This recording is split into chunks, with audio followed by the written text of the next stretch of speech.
check out the Pro Shop. That's right, the Pro Shop is the platform store where you can go and buy all the latest merch to support the platform. Available at the Pro Shops, we have dozens of hundreds of products available for you and your family. Unisex tees for men and women, hoodies and sweatshirts, tank tops, kids and baby items, long sleeve tees, mugs, pillows, wall art, bath bedding, face masks, phone cases, stickers, bags, fanny packs, socks, hats, and many other items. Please feel free to check out the Pro Shops. The link is in the description section below. And remember, it helps the platform continue to grow. Check out the Pro Shop and who that too.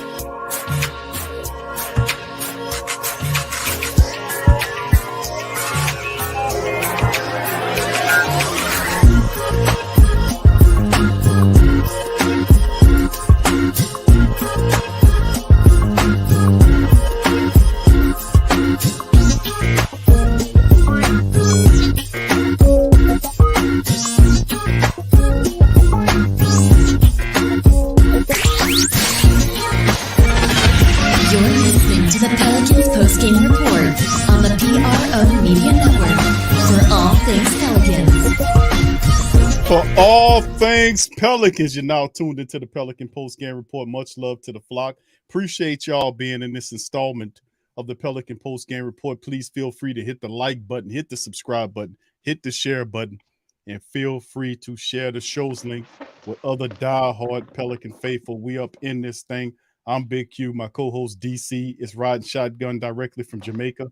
His internet connection didn't work last time around, but he has traveled to the States and is sitting on the edge of the world down in Plaquemine with decent internet. So there you go. Plaquemine? Wait, I went from Jamaica to Plaquemine? Well, that's the closest you can get. That's a downgrade. I would never. And there you go. So DC, welcome to the show, brother. I know it was I'm in the beautiful island of New Orleans, bro. You know, I had to come back home. Oh, okay. That's where you say you're from. That's where you claim. Yeah, if I'm in Plaquemine, it's because my vehicle or something broke down. I ain't going there. Yeah, that's what I said. The boat was, you ran out of gas. All right. It's actually we use diesel on the boat, bro. Okay. We use gas. Oh, it's all good, bro. It's all good. DC, welcome to the. It was stolen diesel too. They had some of that ruby red. I hear you, brother. Well, you gotta know who to buy it from, bro. Right? All right. So big up to the fair. Appreciate y'all being up in this thing. Appreciate the family being patient with us. Yesterday we had tech issues, could not join you, but tonight it's going down. And Big Q burnt his curry, y'all. That's really what happened. I didn't make curry. He was in there cooking, and he put so much sugar in the curry that shit caught on fire. What? Couldn't do the show. I was kind of skeptical when you told me too, man. I was like, what the hell? What that got to do with me? Caught on fire. Q, everybody all right? He said, yeah, everybody all right. But I done burnt up my best cooking part, and I ain't gonna be eating no curry tonight. I said, well, goddamn, and I'm out of sugar. All right, so anyway, shout out to it was an elaborate story, DC. All right, so what we're gonna be doing this one, family. This one is Pelican Media Day reaction. We'll be reacting to some of the interviews we heard from yesterday. Can't play everybody for interest of time, but we will cover some of the bigger names. We'll play the Zion, we'll cover the CJ, Willie, BI, and of course the David Griffin. Will cover him with a few of his talking points as well. Plus, we'll go over several news notes and items up in this thing. So shout out to the flock, man. Appreciate all of y'all. Brother Randolph in the building, VB Pale Saint Lady. Shout out to you, Kevin Conley. Elites in the building, Shedrick. Brian, shout out to all the fam, man. Appreciate y'all for being up in this thing. What's up, Mose? All right, shout out to you. Mose. Man, I see Mose in a while, man. All right, so with that going on, fam, we're gonna keep it running. We're gonna keep it boosting. We're gonna start off, DC, with the Zion interview, bro. We're gonna get in and hear from what Zion had to say about the man of the hour. Yes, it was Zion. And man, listen, Zion, boy, the interview heard around the world. And DC, listen, man, Zion. Man, they showed up to the interview like that. Who is that guy? Zion, look, he lost a lot of weight, bro. Zion is really kind of tripping a lot of people out there and expect. Man, he looked like a short DeAndre Ayton. Man, Zion that's is ready. Zion. He ready, DC. He Man, ready. Zion got to weigh about 265 pounds now, dog. Zion looks good, man. So here He we go. about This two. is He Zion. about 265, maybe 270, bro. Here's a little bit. We're gonna start it off. Y'all hit the like button. Put one in the chat. If you can hear Zion, we're gonna react to it. DC, here we go, fam. Been more than a year since you played in the game. Just have you dealt with a layoff like this, in your time playing sports before? And what's your excitement level, ready to get back out there? I've never dealt with a layover like this. That's a long time without playing the game. But my excitement level is through the roof. I'm just ready to get back on the court. This roster looks way different than the last time you played. What are your thoughts on just the pieces you got around you? I think we have a very special group. I think everybody saw that last year. Great group of guys. Everybody wants to see each other succeed. Adding CJ was real big for us, and I'm excited to get out there. Not much has been made about what city you're playing in, but what does it mean to have the right organization around you no matter where you're at, the right team? That's something that, that's like a bonus, because at the end of the day, they could just say, nah, this is your job, just come to work, and it is what it is. But the Pelicans make it a family environment. They make it to where when you come to work, it doesn't even feel like work. You're just having fun and doing what we love to do. I know you're excited about being fully cleared once the summer kicked off. Just what was your focus over the summer? Just the work you were putting in and making sure you were prepared for today. My focus over the summer was to just get back to playing shape, playing conditioning, and just honing my craft as usual. And just how are you feeling now physically compared to your first couple of years in the league? Just where you I feel like I'm in my best right now. I feel like I'm moving faster, jumping higher. I feel great. Are you working towards some position to play a 4-5-3, or you just want to take the ball all the time? What you working on? Working on winning. Me and Coach Green spoke. He could throw me anywhere out there. As long as we win, I'm happy with that. As Griffin and others have said, there's never been an athlete really like you in NBA history. Your time in the NBA, what have you just learned about special steps or things you have to do to just take care of yourself, knowing that you are just unique athletically? I think being around the vets like Garrett Temple, Larry Nance, CJ, they really kind of educated me on certain things, where not to try to follow some baseline from before, just to learn my body, learn as much as I can about it, and then work from that. And I think that advice really helped a lot. How much do you feel you have learned? About your body and just kind of where you're at right now? Man, it's one of those feelings where I'm in the gym and something happens. I'm like, oh man, I can really do that. Oh, that's different. But I learned a lot from nutrition standpoint, from working out standpoint, how long I need to be in the gym, and the most efficient way to work out. You watched, you obviously were able to watch the sidelines playoff last year. What is the thing that you kind of learned most about how you can kind of fit in with these guys, or where guys like the ball or anything like that? What were you kind of watching during that time? In the moment, I was just caught up in the game itself, just wanted my teammates to go out there and win. Then over the summer, I was able to break it down more, and I think it's going to be really easy for me to fit in with my teammates because they play the game the right way. Nobody's selfish. Like I said, everybody wants to see each other succeed. Now, there are things we are going to have to learn. Like I'm have to learn how to play with CJ and be out on the court, learn how to play with Jose, Trey, Herb, because I haven't played with those guys yet. But from watching film, look, it's going to be an easy fit. Was there a moment this summer, you kind of mentioned I can do this, I can do this. Was there a moment? All right, I'm back. Man. No, I can't share that moment yet. I'm not ready for that moment. I can't share that one yet. As far just reference 22 years old, I mean, you're still a young man, but you became a professional at 18. Everybody asks about you physically. How much do you think you've grown and matured, because of the pros and the cons in the last 4 years, and where are you now as a young man? I'm gonna say that all the cons definitely helped me mature over time. But that's the story of life. Facing adversity and how you're gonna respond to it. So I would say the cons definitely helped me mature a lot faster. And as far as, obviously it's all about team, but is there a part of you that wants to say, don't forget how good I was when I was healthy, and kind of show everybody that you're that player or better? I've never been that type of guy. Spade to spade, I can sit up here and tell y'all whatever I want to tell y'all. It's not gonna matter. Y'all only gonna judge from what I do out there. So I'm just have to show y'all. CJ's extension means you, CJ, and BI are all under contract for the next 3 years. Are you feeling like, hey, look, this is a real window to do something meaningful as a team? Absolutely. Like I said, this group is special.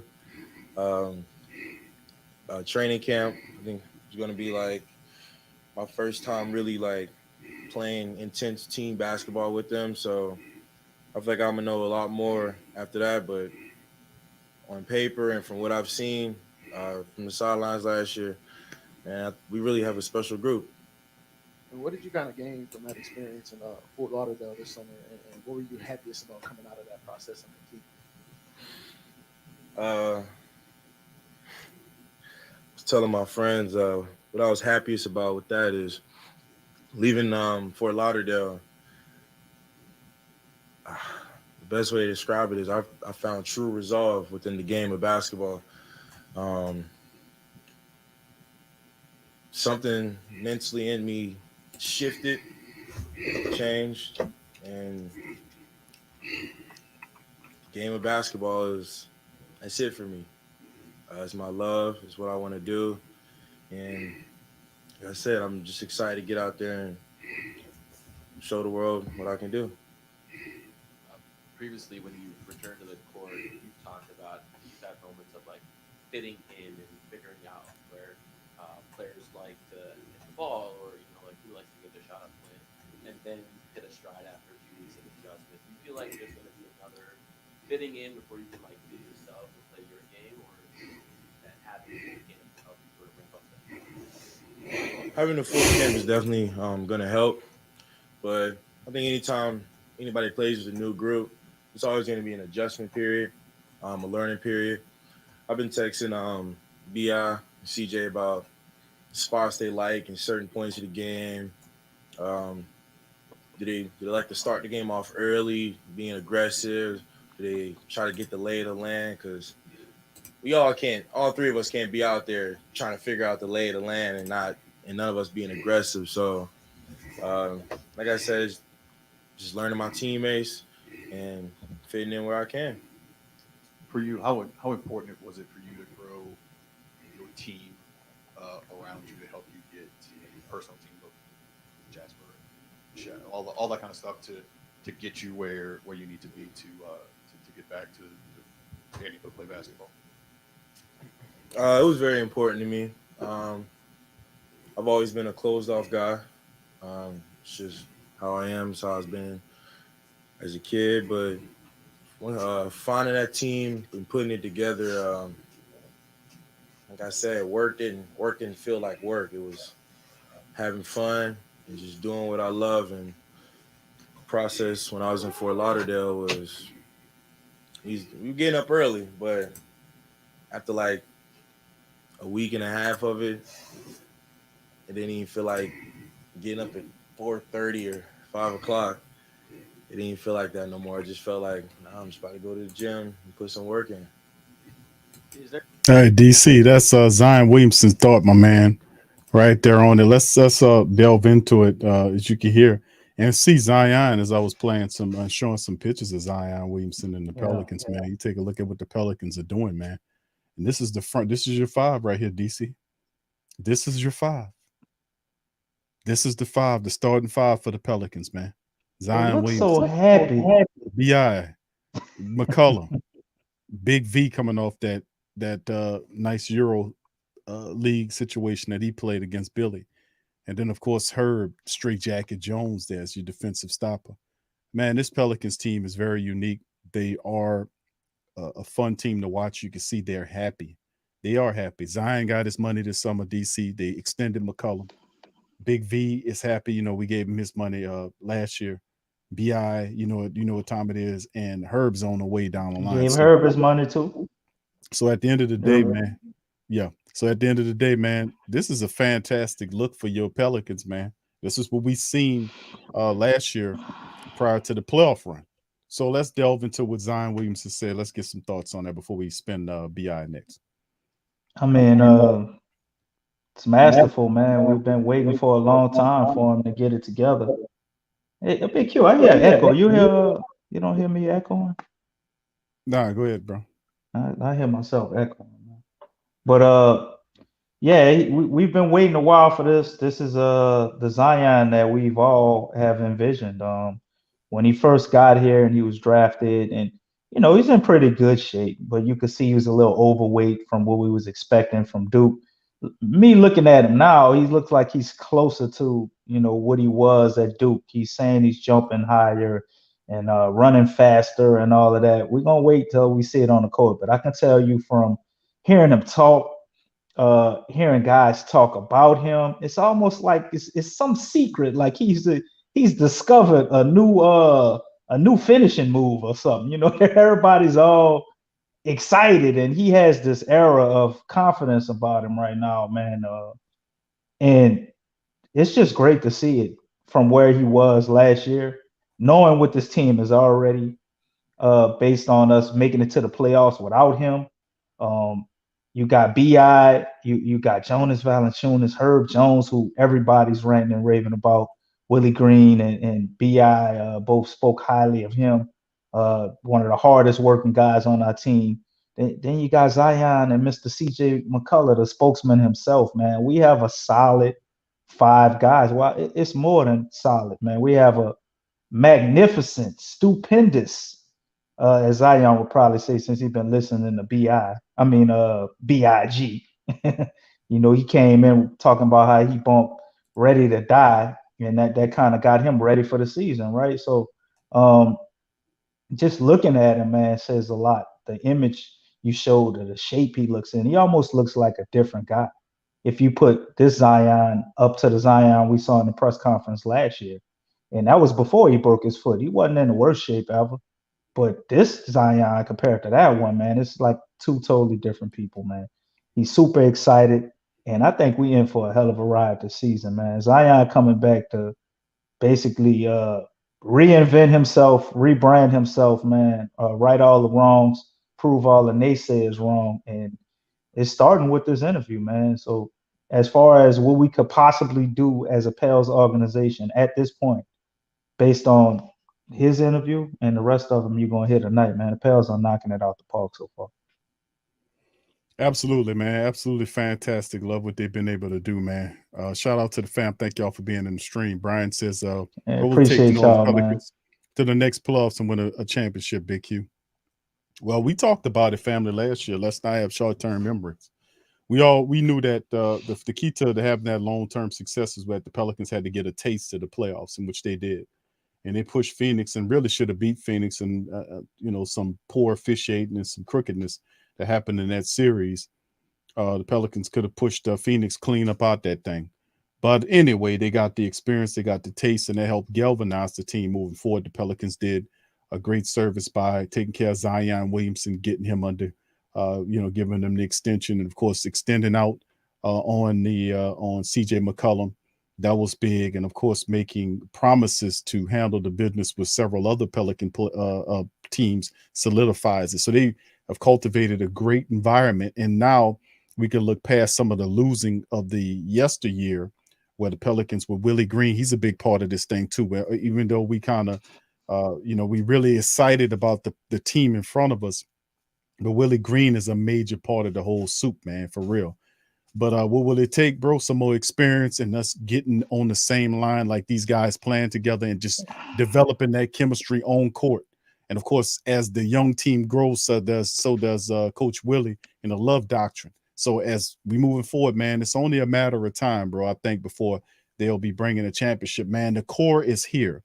So, if we can stay healthy, we can still keep building on what we've been building since the last year. The Pelicans are in line to bring a championship to the city of New Orleans because fewer teams can deal with what you're dealing with.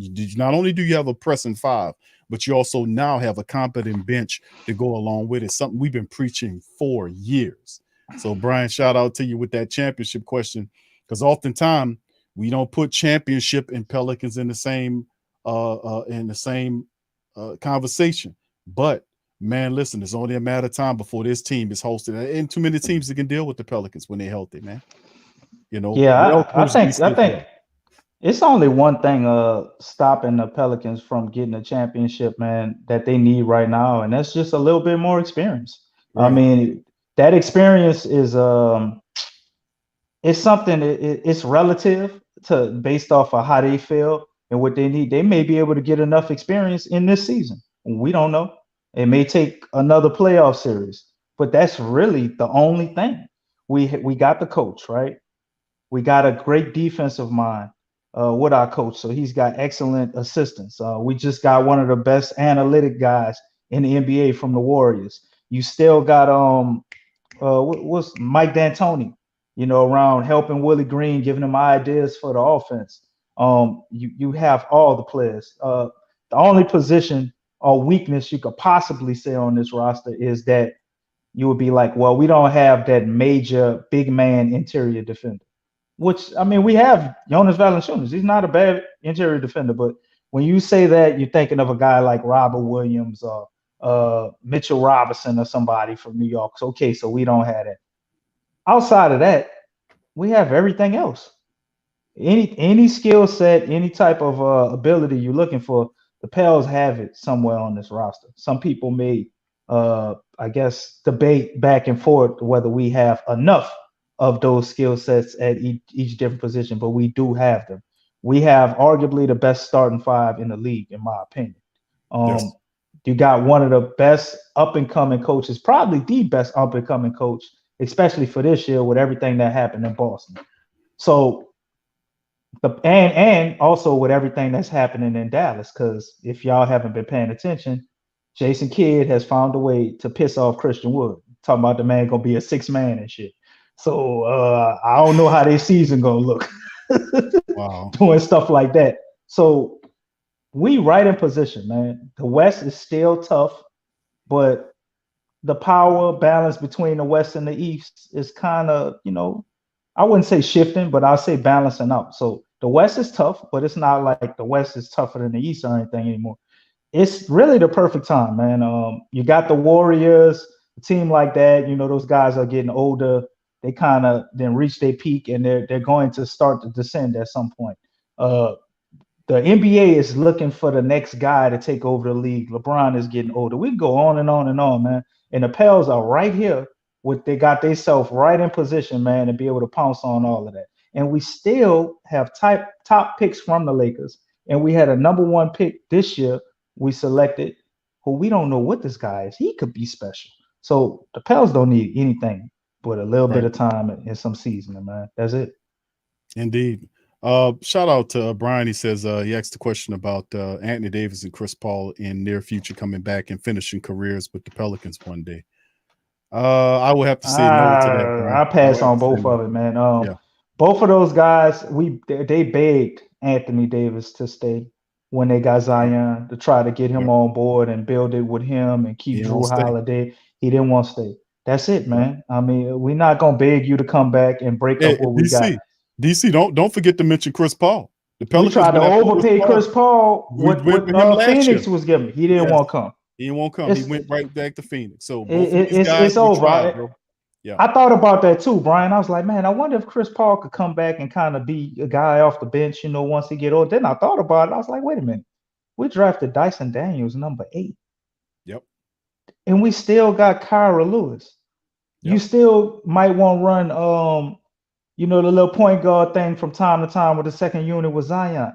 Well, we ain't got no space for Chris Paul. And everybody might be like, man, that's Chris Paul. It's like you already turned us down, man. You didn't want us. Nope. And then he's still gonna come, even though he gonna be older, more broken down. He gonna want big money. We gonna let CJ McCollum get the spot that Chris Paul should have had. That's what we're gonna do. And we're gonna treat CJ McCollum the way we wanted to treat Chris Paul. That's right. And everybody in the Pelicans nation gonna get on board with that because CJ McCollum ain't did nothing but treat us right. So yep. And he came here when he was traded down here. He ain't bad an eye. He got up on there and ingratiated himself to the Pelican fan base and to the city and to the region. He's been a class act since he's been down here. So the hell with Chris Paul. Chris Paul is the guy that helped us out in the past, but the Pelicans went back to both those guys. Anthony Davis, they begged him when they out the back, the former tandem with Zion, like DC astutely mentioned. Didn't want it. Wanted to follow LeBron out there for a championship. He got his rotten ass championship. They couldn't even have a parade for that championship in the bubble year. So he got it in the bubble. So he got it. It was tainted. Then of course you had Chris Paul coming back. There ain't no real championship. They played half a year and everything was different. Like you said, they even had no damn parade, man. See, it's tainted. It's tainted. He got and that's what happened. The rings don't even look the same. Q. They probably got the Epcot Center on them goddamn rings. Them goddamn rings. Look, is all it is a bottle of what you call it, the hand soap that you have. They just took hand soap and put it on the ring and gave it to him. Here y'all go. That's y'all championship ring. And even you squeeze it and it come out and you can wipe your hands. That's what he got. He ain't got shit. All right, VB Pale Saint ladies said Pelicans this season. I've got 4 tickets to Saturday's open practice. I can't go. Big Q and DC. Please direct me to somebody who wants some gold pails. Hey, y'all heard VB Saints Pale. Thank you for the super chat, by the way, VB. If you want to go down to the open practice, because both me and DC gonna be in the building. We're gonna be down there. DC, you're gonna be down there, right? Possibly, man. That's the plan, bro. Okay, good. All right, so DC, if he can kind of shake through customs and get here, we're gonna be fine. Everything. It's always tough getting through customs, man. I get a little nervous when they bring that dog out. Just tell them don't check under your hat. That's all you just don't check under the hat. That's the first thing they're gonna do. Especially if I say that. You know what you gotta do? You gotta become part of the TSA club, man. Where you could just slip through on the side because you already you listed yourself and everything. They give you a little more leeway, bro. You know, I gotta do that. Yeah, that's right, DC. This guy. All right, shout out, thank you, VB, baby. Hold on, man. My man Tevin, I think he had a question or a comment. He was saying he said Chris Paul, he gonna retire in New Orleans for sure. I guess he's saying he's gonna retire in New Orleans for sure. Oh, he's gonna retire. Then he said we sound dumb. So I guess he might be a little butthurt by comments about Chris Paul and Anthony Davis. He might still got some love for him. But I think he gonna definitely retire with us, bro. But I'm just saying, as far as him playing and actually being a part of something with us, I don't see it because he already turned it down. So he's probably gonna, play out his career with Phoenix as he should. Mm-hmm. And Anthony Davis, I don't know how the hell his story gonna end, but he definitely can't come back the way he left. Yeah, we don't have a place for him, is what I'm saying, man. The type of money that guy would command, if we get him back anytime within the next 5 years, it just don't make sense. No, bro, I'm not going out there, bro. Nah, I'm not gonna go out there. I hear you, Kevin. Kevin says, Q, I was listening to CJ's interview earlier. He gave off a basketball version of Breeze vibe. This mental fortitude is much for BI. Yeah, I know, bro. I can agree with that. No doubt about it, bro. He's the guy that, and they did a wonderful job in giving him his contract extension and kind of extending him, man, because what CJ brings to the Pelicans, man, with all of that talent, like he steadies them. He's cool. He's calm. He's collected. And when CJ McCollum's around, man, for the Pelicans, it's just another layer of just a terrific player that puts the Pelicans on another level, that just screams all that experience and that big playmaking ability. None of these guys will have to do too much. They can always all play within the dynamic of the team. And that's the thing that really is going to promote them, DC, that they don't have to go all the way out. He got to go hard in the paint every night. He got to exhaust himself like a LeBron James has to do it at times just for the team to get wins. No, this team is built where we gonna win as a team and not put too much pressure on each individual player. And that's the thing I think gives us a lot of positive energy, like one of the family members, Elite, was saying. So shout out to the fam. DC, you want to comment on that before we pop back in? Hell yeah, man, because I heard that interview too, and those are great words by both of you guys. Very good question. And CJ, to me, he does all the things well that like a BI and a Zion is uncomfortable doing, right?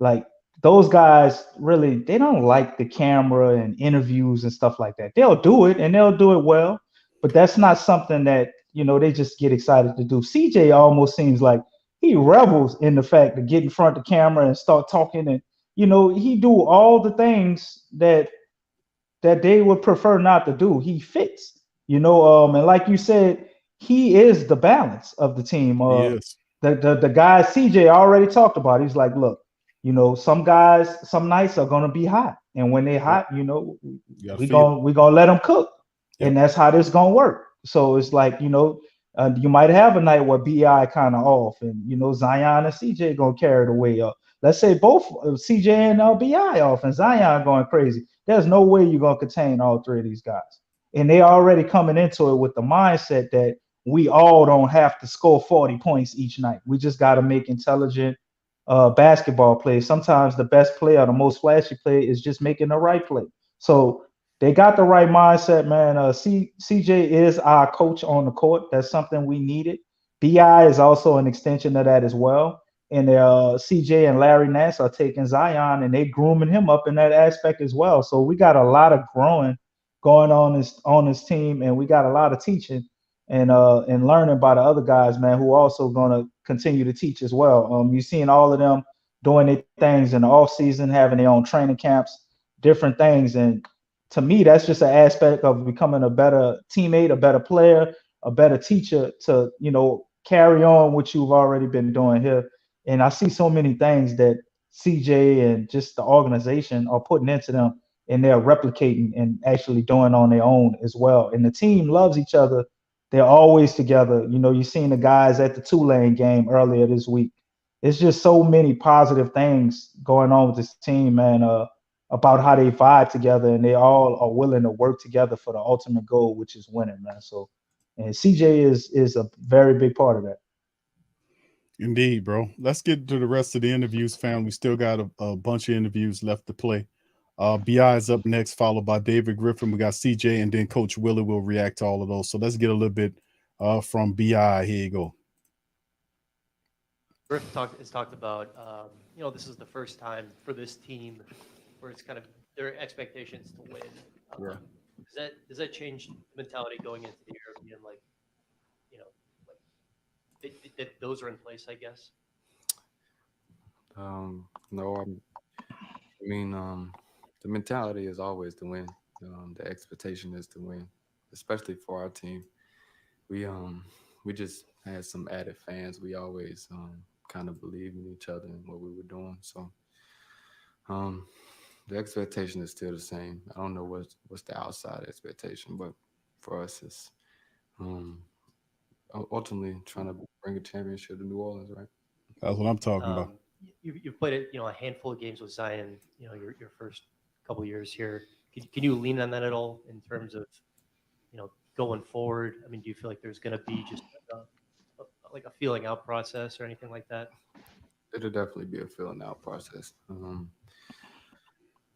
It's been a while since we played with each other, so anybody coming into the fold is going to be a little different. I can try to watch some highlights or ask him where he wants to basketball or ask him how he wants to play, but it's until we get out there on the floor, and hopefully during preseason we can get it together. It'll be some toughness. What is that process like? Is it conversations not just with you two, but with CJ as well, like the three of you trying to figure out how to attack this?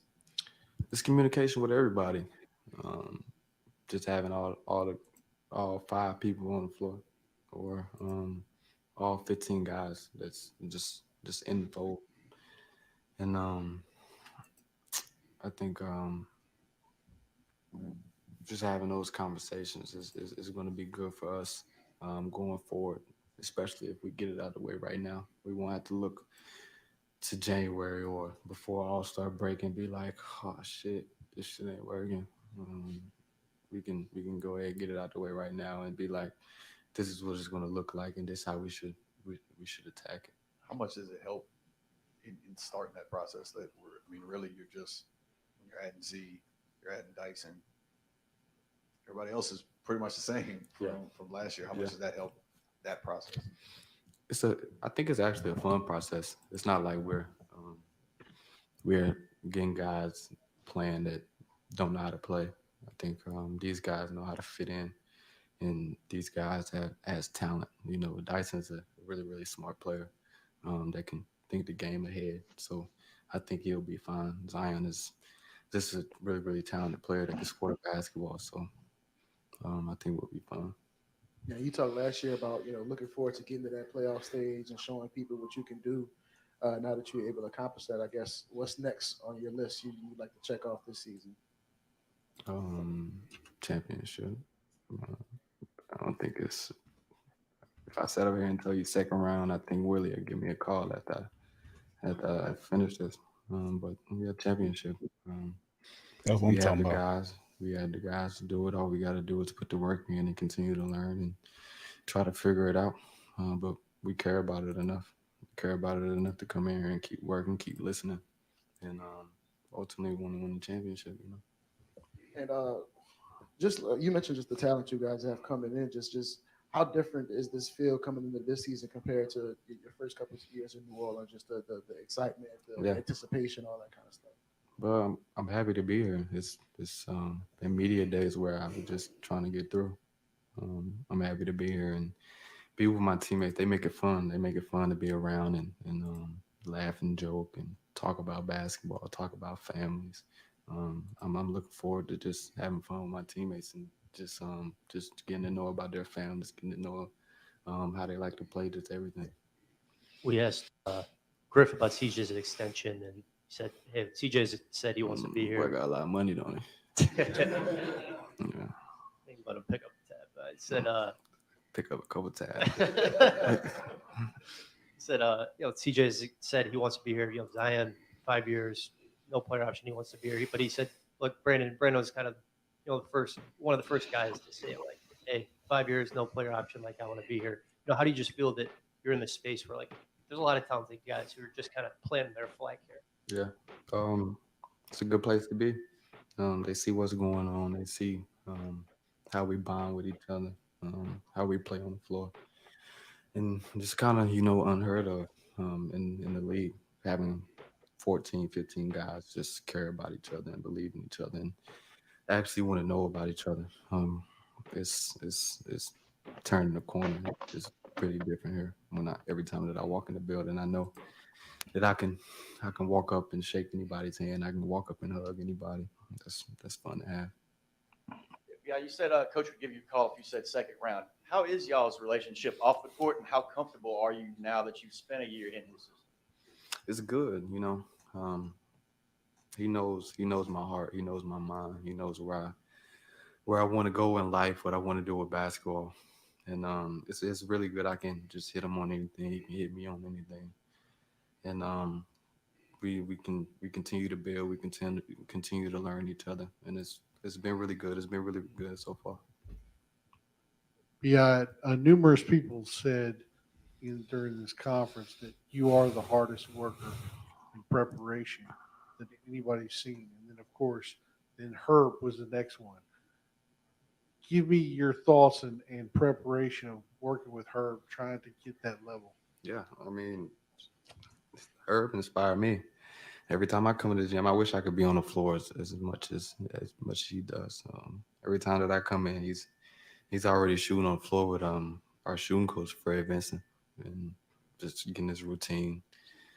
He knows his body, getting in the cold tub. Even him being so young, just hearing the message that I got to go home and get some sleep. I got to go home because I got to be up early in the morning. That's different, especially with him just coming in the league and him being a rookie and him just being his sophomore year. Like, I didn't have a rookie year like his. I didn't have a rookie year like Trey Murphy's.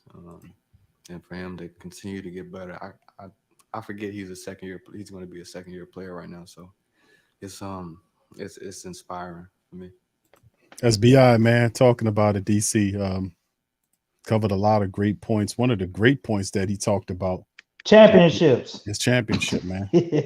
I mean, listen, man, and when I just showed you the commentary there by Brian Windhurst, straight from the Wendy's parking lot, telling you what time it is, that Brandon Ingram is the closest thing I've seen to Kevin Durant. He's unguardable at times. Man, when he's got it going, he's unguardable.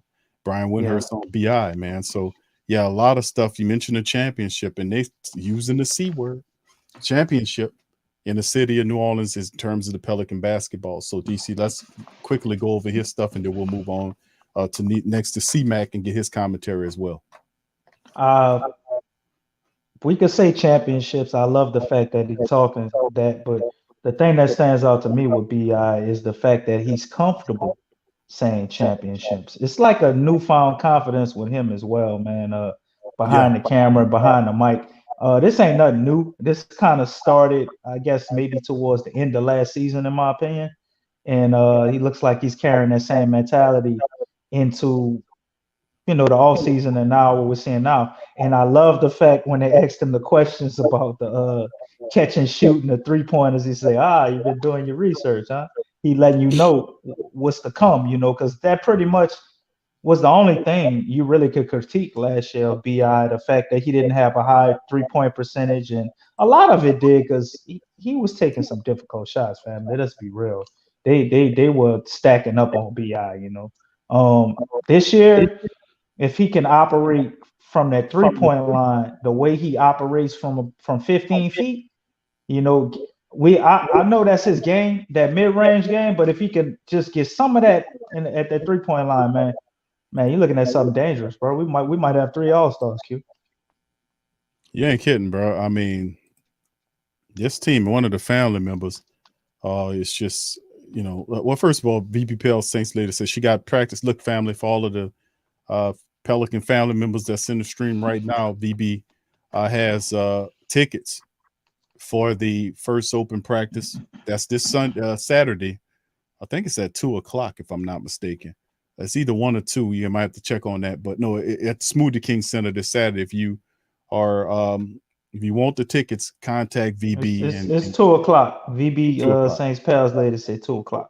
2:00. So holla at VB, man, and so y'all can get them tickets, man. Let me tell you something, because we're going to be in the building. I'm going to be down there. I'm going to be up in the building. And DC going to be in the building, but he got to get through security and make sure he don't bring in the we got to make sure, bro. Yeah, make sure. I ain't got no. I got some CMOs, bro. Some Irish CMOs. Your people know a lot about that, right, Q? I don't know what you're talking about. All right, so let's keep it going. All right. Okay. Kevin says, Q and DC, what y'all think about the great championship teams in the past roster wise? Does the Pels roster now resemble any NBA championship team? I'm still in my Saints mind. An NBA championship team of the past. That's a good question, Kevin. Man, you know what? I'm gonna step out on a limb, bro. This is gonna sound blasphemous. When I look at these teams, the only teams that really stand out to me are like the Kobe and Shaq Lakers and the Warriors. That's the only 2 teams I could think of to like kind of try to compare them to. And specifically because of who we have and, BI and Zion, you kind of see maybe a slight Kobe Shaq thing. Or you could say you got a Kevin the Bulls. How about one of the I don't see the Bulls. The Bulls compare. Where's Jordan? Who's Jordan? I can't say anybody's Jordan. Say Zion yet because I mean, if you want to put him in terms of simply as somebody that takes over the game, where you can't stop him. When his mind is made up, he can take over the game. Intelligent enough that he has the speed to get around you, the athleticism to go over you, the intelligence to be able to pass out a double, impossible, triple teams to find other players to get better shots. So I guess Chicago would kind of be one of the teams I keep away, but perhaps if I have to go all the way back to the Lakers, perhaps the Lakers of the olden days, maybe even the Celtics. Some of them Lakers teams, DC, was deep.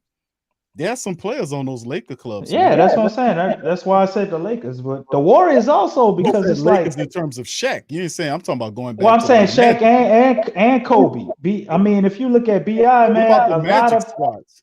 Magic a lot of Bi's game it's a mixture between Kobe and Durant in a way. You know, so that's why I'm looking at the Lakers because Zion's game. I mean, come on, he's the only person that got close to a lot of them high ass numbers Shaq can put up, far as offensively in the post. So that's why I'm saying that, and I'm saying the Warriors because it's a bit inverted. Like Zion would kind of be a Steph Curry, like a guy who comes in and just changes the way the game is played and has so much gravity that the rest of the team could feed off of it. And obviously, Bi would be a Kevin Durant, and you can look at CJ McCollum as kind of like a Clay, you know what I mean? And Herb Jones could be like a Draymond Green. So that's Spurs. Huh? Kevin threw out the Spurs. That wouldn't be a bad example. Not at all. CJ McCollum would be a Ginobili. Herb, you can look at kind of as a Kawhi. Zion is what, a Tim Duncan? We're like Herb would be Kawhi with the Spurs when they had Tim Duncan before he started becoming like the number one guy. What about Bowen? That's what I look at Herb as like a Bowen. He better than Bruce Bowen to me, as far as his potential and offensively. Of course, he'll get better than Bruce Bowen. But what I'm saying, you know what Bowen was for them. He was a defensive guy there, and occasionally he'll knock down. Yeah, but Kawhi was on that team too, Q. When they play LeBron and stuff. I don't know if I'm gonna put Herb at that level with Kawhi at this. No, baby Kawhi when he was with the Spurs before he ascended. Okay.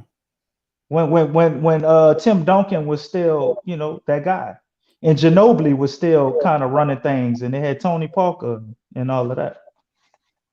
I don't think we need anybody, Brian. Brian's asking about free agents out there. I don't think we need anybody. The Pelicans have all that they need, bro. Nah, we got too much, man. If somebody sit down, we got to bring up somebody from the G League. We got talent all over there. All over, man. It's a well-stacked house, man, to be honest, which is a well-stacked house. And one more before we get back to the interview. QDC, how do you think Willie will work out the rotation at the backup center position? Nance, Hayes, Herman Gomez. Who gets the most minutes there? Nance, Hayes, and you know what? I'm gonna be honest, man. I was telling Big Q something. Huh? You like Nance, don't you? No, that's not what I was getting at. And you gotta fix it. I'm echoing still, bro. I don't know why I'm echoing, man. Well, bro, listen, bro. Are you speaking into a coconut up there? Is that your number? Is you still in your mic right there? I was speaking into a coconut last time and it worked pretty good, man. I got the microphone and the isolation shield made out of coconut, bro. It worked pretty damn good. Well, but bro, anyway, it must have went bad. Something going on. Nah, I use this all the time. But anyway, is it still echoing? Let me see. Testing. Nah, we good now. So you fixed it, whatever it is. Got the production team to turn something down on that board. Huh? All right, but anyway. Like I was saying, man, I forgot what I was saying. You cut me off so many times. What must have been important. Too many talking shit about coconuts and everything. You start talking about coconuts, you done messed me up, man. What the question was again? Greed ass. Who gonna get the most minutes at backup center, DC? Come on. Oh, man. Okay, all right. Jackson Hayes, that's the answer. And what I was saying is that may not be true, Q. I talked to you the other day. And you're going to hear David Griffin talk, and I heard him talking about extending Larry Nance and kind of alluded to maybe Jackson Hayes. But looking at what Herman Gomez said, the fact that Herman Gomez won MVP in the whole Euro League, you talking about a league where Giannis is over there? You got Luka Doncic is over there? Hold on. I don't know, man. He won MVP of that whole league. I get you. Wait. He said him and Jonas Valanciunas had a bet that if he won the championship, he'd be the starter for the Pelicans. They running around talking about we got the only untradeable third center. I think it's up for the taking, man. Jackson Hayes is there. He's got to earn it. But if Jackson Hayes don't earn it, man, I don't think they bat an eye at elevating Willie Herman Gomez, to be honest with you now. Bro, listen, man. We've been talking about Billy for the last couple of years, and then he goes over that show up Big V. Too bad that bet don't have nothing to do with Coach Willie and how he running the damn starting five. So I think Jonas will be the starting five, like you see in the picture we showed. That's the starting five for the Pelicans. But it's a good problem to have, to be honest with you, because they can use and listen. This goes back to what the phrase that I coined. What if they use both of them? But DC, that's what I'm saying. You know the phrase I'm about to say. Go ahead and say it. We have what is known as family as a living roster. That's right. DC's on point. The living roster, and that means that you can shape that thing to whoever you're going against. So just Billy like my Herndon, coconut might. That's right. That's right. DC cut it up and it went bad and he made another one. But listen, man, that's what I'm saying. It's the great thing about what the Pelicans have. It's a great problem to have. They are deep.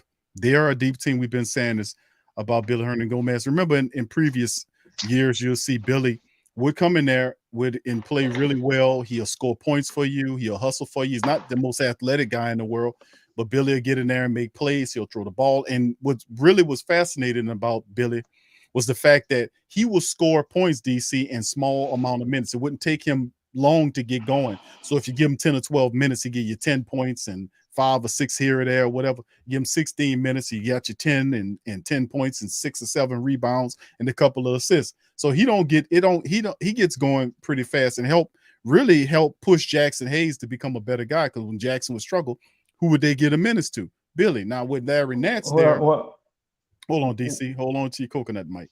When Larry Nance, that's impossible, Q. Why? All right.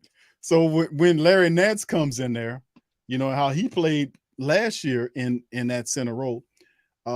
Strong, powerful, dunking on guys. He brought that physical power forward edge that we love, that we seen in previous guys. You know, the physical big that will play. He plays an undersized position, but he'll cram it on your head. He'll dive on the floor. He makes the smart plays defensively. Love Larry Nance. His money coming too. So I mean, listen, it's a good problem to have, man. To be honest with you. First off, carry up, DC. We got to get on the next. Man, don't be rushing me after you were just talking. Hush up. Nola baby Kevin, bro. The EuroLeague is more physical than the NBA. There's several NBA players who stated that, saying that's why it's harder to score there. So it's actually more physical, my brother. But far as the thing with Jackson Hayes, well, I don't disagree. All the NBA players disagree. They all say it's more physical in the EuroLeague. The rules are different, and it creates more physicality, and it's harder to score in the EuroLeague because of the rules being different and it being more physical. That's what NBA players say. You can go look at what Dame Lillard said, Luka Doncic, and a bunch of guys said that. Yeah, but it speaks to the players making a jump coming over from the EuroLeagues to the NBA. They say it's easier for them to score once they get in the NBA because it was harder over there. Right. But I've heard that before. The thing concerning with me with Jackson Hayes, we already know Larry Nance says he's built out he's etched out a role, man. He can be versatile. We can play Larry Nance from 3 all the way to 5. So he getting his minutes. Jackson Hayes, to me, man, Jackson said the coaches had him all offseason working on dribbling and shooting because he may be on a perimeter. So hearing that, and then hearing that, you know, he wasn't practicing on, you know, like screens and rebounding. What question? You know, two of his weaker areas. I don't know if it's necessarily concerning or maybe the way they view Jackson Hayes is differently than us, but it doesn't sound like to me that he's our backup center of the future. Or maybe I'm over exaggerating by those statements. So hearing the interviews had me come to that conclusion on Willie Herman Gomez possibly having the green light to jump him, but I think it ultimately goes down to training camp, and they're gonna play whatever one of them that's better. Period. Well, then that goes unless DC's long about way of going to say that it's all about the living roster and whatever player fits whatever team. So that's his long way around just to go back. Look. This really, my boy Rob McCoy said it for me, man. It's the last message in the chat. He said, "Working on your handles, Jackson Hayes equal pack your bags home." That's how I'm looking at it. They kind of setting him up to be able to maybe go somewhere else. You know, maybe he is good, but they might give him a chance to spread his wings and fly, man. Well, we'll see, DC. We shall see. I DJ want him saying here we though. I just want to be on the mic. I want Jackson Hayes here. I like Jackson Hayes. I'm Didn't a you hear supporter something of to the Jackson Hayes. contrary about that? About Larry Nance and Jackson Hayes? So I mean, it's still up in there Yeah, until it gets I done. did, but it still was kind of vague though, man. Like you said, it's up in the air till it gets done. If maybe they can sign him to a contract that they want him at, you know what I mean? Then possibly we could do it. And then you also I see you Woo said Carlo Metkovic. You got him. He said he is the future. That's what Woo says. So we did draft that guy and we stashed him. You can stash him for a couple of years. You got his rights, DC. But just because you do that, don't necessarily somebody mean leaving bring though. him over.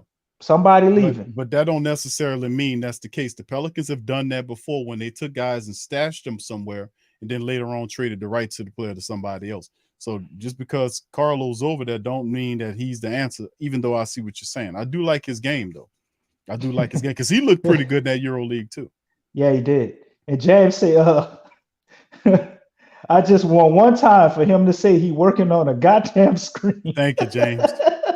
Thank you. I feel that, James. Didn't I tell you that? That's the weakest part of his game, man. He don't never say he working on it. DC, what I told you, what he is, what I calls him.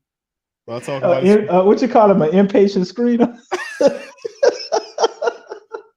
I said, man, that got to be a first, bro. They might put that on 2K, bro. That boy, impatient screener badge. That boy got the impatient screener badge. That boy there. All right, Steph says, so who do y'all think the first 5 will be off the bench? Hold on, I got you, DJ. I got you, DJ, after this one, and then we'll go right back to our interviews. Go ahead, DC. The first 5 off the bench, it's gonna change throughout the season, but I'm gonna go with like what I think eventually. I don't know what it'll be for the first I guess quarter of the season, because Willie might just go with people he trusts. But I see it being Trey Murphy. Mm-hmm. You're gonna have Larry Nance, right? Dyson Daniels gonna be out there. You're gonna have Jackson Hayes, and the last mystery guy for me is none other than Jose Alvarado. That's what I see eventually happen during the season. Devontae Graham gets edged out. Okay, so DG, I mean, in the beginning of the season, they gotta play him. So let's do this again. Jose Alvarado, Dyson Daniels, Trey Murphy, Larry Nance, and Jackson Hayes. Yeah, that's what I see. The first 5 coming off the bench. Once we get up and running. Now in the beginning of the season, it's gonna be different. Yeah, but do you understand that's the most favorable? That's what it's gonna be when we get it all primed up. When we get it primed up and we catch our rhythm and get it going, that's what it's gonna be, bro. Listen, let me tell you something about that. Y'all heard what that 5 was. That is a fantastic 5 off the bench. Jose Alvarado, Dyson Daniels' defense. Trevon say no shooting. What are you talking about, bro? How is that no shooting? Trey Murphy ain't a shooter. You got Trey Murphy, Jose Alvarado, his shot as well, and Dyson Daniels can hit open threes too. Like, how is that no? We don't want Larry Nance shooting threes. We know that now. Jackson Hayes, he been working on shooting all summer. I don't see how that's no shooting, bro. All right, shout out, and then DC. Let's hurry up and finish this one out, bro. We got to get to the CJ interview to get the rest of these. DJ says, which 2-way player y'all have making a roster replace Graham or Temple? 2-way player making a roster. Man, that's a difficult one. I'm gonna go with John Butler and Sebron, man. I think John Butler eventually slides into that 2-way slot, man, as the season goes on. He shoots too well. He's tall as hell. He's a 7 foot. Yeah, he's a 7 foot. He's a 7 foot 3-point shooter, bro. That is super you can't unique. never have too much 3-point shooting, man. He the only one that makes sense for them to pull up and that they could possibly use from time to time. Somebody get hurt, you might see them pulling that dude off the G League and actually using him. You got Zion, you got CJ, you got BI, man. You can't never have too many shooters around them. Yeah, Sebron is interesting, but that guy is a 7-foot shooter. I mean, he need to get his weight up, no doubt about it, in terms of his strength. But when you look at him shooting that ball, man, in the summer league, my goodness. And of course, it's just it got to be either one of those guys. But man, that just goes to what we were saying about how stacked the Pelicans are. Hold up, Q. I gotta stop. I gotta stop you for a second. I've been promising James this forever, and it's been a while since we got James and DJ on the chat before. James says you got to get that Dalton Holmes Squadron jersey ready. There's no such jersey, my friend. You're gonna be searching a long time to find that shit. Y'all got to settle up on that bet y'all had, DJ, bro. DJ can't find that jersey. All right, fam. So anyway, let's get back into the interview. We got CJ McCollum coming up, followed by David Griffin, and then Coach Willie with the Love Doctrine. Here's CJ. Hello. Hello. Summer. I was beautiful, man. It was beautiful. Peaceful, therapeutic. Rich. Lots of diapers. Got the money. Blowouts. The extension. Working out. Handling business. It was a good summer. You talked about this topic a lot in the spring. I made $133 million. It'd be a good summer for me too. It's done. Why did you want to be a part of the situation for 4 years here? Yeah, no, that's a great question. I think I answered a lot of these questions. And when I first got here, I didn't get here by mistake. I didn't get here by accident. It was a situation in which we talked about the president, what the future could look like, and what I had to offer and what they had to offer. And everything kind of aligned the right way. And my wife signed off. She said that she was excited about it. She was happy about not just the trade and then what could come after the trade, obviously, knowing that we could be here longer than 2 years. And once we all were on the same page with that, the trade happened, and the rest is kind of, as I said before, but I think it's just more about mutual comfort, mutual admiration, understanding what we can accomplish together, but also understanding that there's a lot I have to offer to the team, this organization, the city. There's a lot that they've offered and afforded to me. I'm thankful for it. And I think the piece is here. Respectfully, I love this place, but without the likes of some of the guys that are on this team, there wouldn't be as much interest because you wouldn't be able to compete at the same level. And I think, having BI, having Z, having JV, Herb, keep going on, Trey. We have young guys. We draft Dyson. We pick up some guys. We have a guy who wins, MVP of the Eurobasket. I think we have a lot of talent, a lot of young talent, a lot of draft picks, thanks to some guys that are no longer here. So I felt like it was just a good combination of a lot of things. It made sense. And I'm got excited. a lot of first rounders on that bench, DC. And to your point, you, BI, and Zion. We still got 2 more to be drafted. Like, hey, there's a real window here. Yeah, it didn't happen by mistake. I think it was well planned, well executed. We're excited. Obviously, there's a lot of work to be done. There's a lot of things we got to work on together, chemistry-wise, and get on the court. And it's going to be some great nights and some not so great nights. But I think all in all, I think our future is bright, and we have a chance to do a lot of special things once we come together. Yeah, with the not so great night, CJ. Having you and kind of giving yourself some run, bro. Summer, how important was that for you to kind of bring everybody together and continue to build on what y'all did last year? Yeah, I thought it was important. Right when the season ended, I had dinner with Z and Larry, and then I reached out to our staff and I said that I wanted to make sure we get together in the summer. It's important that you build an off-court relationship with the guys. It's the way I lead is different. Right, in terms of accountability, I want to get the most out of you, and I want you to get the most out of me, but I need to know you on a certain type of level in order to do that. And I think it's important you have those moments and those times, and it just helps you from a development standpoint to where you're able to really see what guys are doing. Like, it's one thing to say you've been working out, but I want to see it. I think the staff, they've seen the jumps a lot of these guys have made, and it's funny because I planned this trip alongside BI and some of our other players, and my wife got COVID right before I was supposed to go. So I ended up not making the trip because I had to take care of my son, but I was able to FaceTime him and see how everything was going. And it was a good time. We had yoga on the beach, and it was exactly what I would have wanted it to be. But all in all, the guys had a good time, and I think we're in a really good space. And I think the chemistry is where it needs to be. Now it's just about getting the on-court chemistry right and spacing and little stuff. But I'm happy to have a full training camp and be able to know everything instead of just trying to learn throughout the season.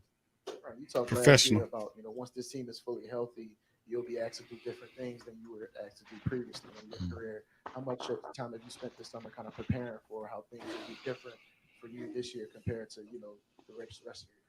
Yeah, I watch a lot of film, breaking down the game, breaking down spacing, play calling, understanding how to manipulate the game, not just with scoring, but with presence, with poise, with pace, with the ability to empower people, not just getting assists, but making sure people in the right position. In that, in order to be Mhm. All right. successful, you got to be selfless. You got to be willing to sacrifice. And I think I like selfless. that it's going to be certain guys' nights on certain nights, and you got to be comfortable with that. And I played every type of role. I've been a scorer. I done came off the bench. I done not played in games. I done showed up to the arena knowing I'm not going to play. It's a different type of feeling when you're a professional. But I think for me, it's just about winning. It's about doing what it takes to win and making sure everybody's on that wave. The individual stuff will happen when it's supposed to happen. But if you win, as I've said before, you win, you get what you deserve, not just financially, but also from an accolade standpoint. From a That's right. player's perspective, obviously there's the continuity of bringing back, a lot of the roster from last year. But what kind of little things do you see that are going to help you guys early on in bringing back so many of these guys from last year? Yeah, I mean, first of all, we like each other. I think that helps. You got to have a good relationship with your teammates. You see them more than you see your family. You see them more than you see everybody else. So that helps. And then just understanding people's games, who's cutting, who's not, who likes to shoot, who doesn't, who's more in tune to want to guard the best player in another team, tendencies, who likes to drive left, who likes to drive right, who likes to take 2 dribbles and pass. Like, you need to know a little bit about everybody. And I think now we're in a better point where they understand me, they understand my mentality, I understand them, I understand how they work, I understand how they like to, to be coached. I understand who's going to challenge me and who's not. Like, I think it's important, those types of things head into a season, and chemistry matters, and being around the same group matters. Obviously, there's tweaks that'll happen throughout your career where stuff happens. That's a part of the game. But all in all, I think we're in a good space. We're in a good spot, and we got a chance to build on some of the things we did last year and try to take another step forward. That's what I'm talking about, DC. Love everything CJ was saying, man, in that interview, man. The leadership role. Of course, the reporter asked him a really good question about roles or I guess hats that he didn't wear when he was in Portland. Because a lot of people kind of see him as sitting at that point guard position, DC at that point guard position, even though we have several other players that in the start lineup that can handle the ball.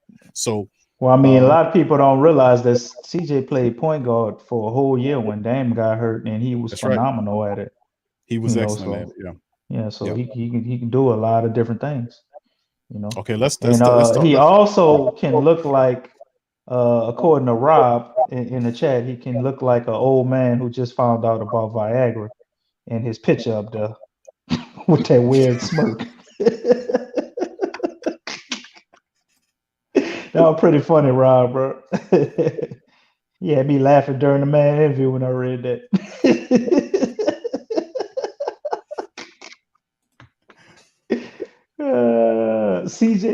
CJ smiling like an old man that found out about Viagra was released. When he found out Viagra was released. Look at that, bro. Look at that shit. Yeah, I'm gonna give me some of that. I'm gonna give me about 3-4 bottles. Yeah, I'll get some of that. Jody. All right, shout out, fam. Big ups to you. Make sure you bring back some condoms with it. All right, fam. Let's keep it moving, man. Let's get it going. DC, we got next up Doc Ock in the building, David Griffin, man. Let's see what he got to say about what's going on with the Pelicans. He representing, doing the thing, man. David Griffin did what I got to give it to David Griffin. DC, he stayed out of the way. He took our advice and he stayed out of the way. Shout out to Swin Cash too, man. Much love to Swin, man, and congratulations on her getting that Hall of Fame, man. And I love how she talk when she get out here talking about the Pelicans, man. Love how she talk. But David Griffin did a great job putting these great people together, and all he had to do was stay out their way and let them get it on. We even see Tranger Langdon was talking today. DC dropped his mind, man. Yeah, and he also said, real long. She did to turn the mic way up just for him. He said David Griffin will continue to talk He will continue to talk more than me. But He why made sure to would point he, that out. but why would he need to point that out? That's the question. Huh? You see what I'm saying? Why wasn't that even something? I'm telling y'all, man. I'm telling y'all, man, we've been doing this, man. Yeah, he will continue. Why would you need to even say that? He will continue to talk more than, you know what I'm saying? Come on now. Well, Anyway, I think go ahead, David DC. Griffin staying out the way had a lot to do with them teasing him and calling him Baby Jerry Krause. And, he got the memo. He started backing off a little bit. But nonetheless, bro, we got to give him what you say, Q, his comeuppance for staying out of his own goddamn way. Or like you said, from the 90s, his propers, which I don't even call his propers. Yeah, give him his propers, man. No, his props, DC. Give him his props, not his I say propers too. What, you graduated from Catholic school? What you talking No, about? it depends on which island I'm on. I might say propers. Okay, well, there you go. You know what I'm saying? Yeah, I say propers. Give him his propers. Yeah. Okay, there you go, DC. But anyway, let's bring up David Griffin. Let's see what he had to say about the media day. Here's David Griffin. With no option. And we told you at the time how important that was, but because we weren't winning, nobody cared. And he makes that statement. It was followed by Jonas Valanciunas wanting to be here last year. It was followed by Zion signing to be here long-term this summer. And now CJ, and we think he won't be the last of the people we're able to get something done with in terms of extensions to stay. Coach Green's building something really powerful here, and Trajan touched on quite a bit of it, but this group is about work rate, and they're about honoring commitment to one another. Our players worked harder than any group I've seen this offseason by leaps and bounds, and I've been with a championship team. I've been with teams that went to the finals several times, the conference finals several times. I've never seen a young group work for each other as hard as this group did.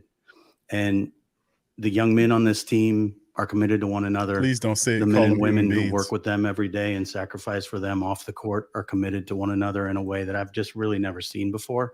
And it's a lot of fun to be part of. I think Trajan referenced the gear that he saw outside of New Orleans. It's a really exciting time to be a Pelicans fan. And Christian was with us at the quarterback club the other day, and Ken Trahant was nice enough to let us speak there. And I said this then. Boy, you talking about a throwback, old Ken Trahant. The evolution of a team that has a chance to be very good. Winning for the first time when you have expectations is a big deal. And I think this is the first time the external expectations have reached what our own internal expectations have been. And that's a big deal. That's a really important time. And what that represents for us is something very special. We're going to learn a lot about this group. And hopefully what we don't learn is anything about the disease of me. It's easy to be galvanized in adversity. We were galvanized last year, about a year ago, because of the hurricane, obviously. And we had to start pre-camp in Nashville. Mm-hmm. And our friends, and in some cases families at Belmont and Vanderbilt, took us in, and our players were forced to be together. And I think it helped Willie's staff. We started a little bit of that team building as well. And you saw exactly what that did for us when we started 3-16, right? Nobody panicked. And Willie stayed the same throughout because they trusted one another, and they had a relationship that was real, and they recognized the work they were putting in. But they had high expectations then, and everybody thought that was silly. And now the outside world has expectations that are probably higher than they should be, quite frankly, because we haven't proven we can win when we're supposed to. But these guys still have the expectations they've always had of themselves. And if we can continue to make that about each other and about sacrifice and about winning and not about self, we'll be in good shape. I think something Trajan referenced when he talked about Billy Hernangomez and Spain winning the Eurobasket title. I think Spain was the 5th favorite to win the title. And I looked this up today because I was fascinated by it. Billy Hernangomez's name did not appear even as a potential to win the MVP when they were polling all of the Eurobasket writers. He wasn't somebody that was even talked about. Billy Hernangomez knew Spain was going to win, and he knew he was going to kick people's ass because that's what he does. Other people don't need to know it. We need to know it, and we need to show it. And this is an opportunity for us to do it. And so it's fun. It's super exciting for me. This is why we work in sports. This is why Mrs. Benson wants to own a team. because we have a chance to do something that's going to mean much, much more than basketball in a city that needs it. This team cares about this community deeply. We've got the kind of kids that realize this is bigger than basketball. I think last year certainly helped put that into perspective for us. And I think Coach and his staff did a really good job of helping our guys have kind of the requisite gratitude for what we have. But this mission's a big deal here, and they're bought into it. And so the one thing I would caution everybody is we went to the finals in Cleveland the first year LeBron came back, but we were 20-19 at one point, and the sky was falling. It's okay. Winning takes time, and these guys are about the right things. You don't have to and tell us they're that. going to continue to be about the right things. And I think invested in Good that, Lord. and I think you'll see the benefits of that over time. So CJ officially signed today. Is that what you're saying? Correct. Okay. Say Big Q, check your Twitter, To be able to get check your him direct messages. and have him here for the next 4 years. Yeah, it's neat, but I'll tell you really what's important is what it does to sort of flip the script a little bit just publicly. Here's a guy who actually is taking less money in his extension. He's going down in salary so that he can help keep this group together. So not only is he invested in being here, he's not vested in being here because he got every possible dollar he could get. He's vested being here because he wants to win here. And winning in New Orleans matters to him, and winning with these guys matters to him. And he literally put his money where his mouth is. When Zion signed his contract, he signed a contract that was very accountable to a standard he cares about. That's really meaningful to us. So it's not just that they stay, it's what they do by staying in the way they do it. How important is it to have someone like CJ in the building when you're preparing for those expectations and what this season will be like for a young team? Yeah, I thought Trajan explained this very well. You don't really put a price tag on what it means to have somebody who's been there and done that. And the success Portland's had over time certainly is meaningful. But you're talking about the president of the Players Association. They know that he has their back literally every day in everything he's doing, both on and off the court. And so his message resonates in a way that just hits different. And so I think it's very powerful for us in a very positive way. And at the same time, if we come out and we don't do what we're supposed to do, none of it's going to matter. All of these things are really nice and they set the stage, but what we have to continue to do is what we've always done when nobody was watching. Going to what Trajan said, how is the roster outlook in terms of injuries and anything? Is everybody going to be set to be a full go in training camp, or how are you going to play that? Thanks for letting me handle that, Trajan. That was nice. So we won't have Kyra available to start 5-on-5, which was the plan all along. I really can't give you a timeline on when that will be. I would echo what Trajan said. He's come a very long way very quickly. You can see now he doesn't have fear factor. So it's just going to be a function of playing enough to get comfortable. Coach Green has come back from the same injury, so he'll understand how to handle that. But everybody else should be able to participate for the most part, to some degree. There are a couple people that'll be a little slower to come around. I think Larry Nance Jr. has a little bit of a calf strain, so he may be a couple days behind the group in terms of 5-on-5, but everybody will be participating in some way. All right, that's David Griffin, man, breaking it down. Say Big Q, show the other picture where you can see the full frame, bro. I sent you two of them. Look at that boy legs, man, in the doorway.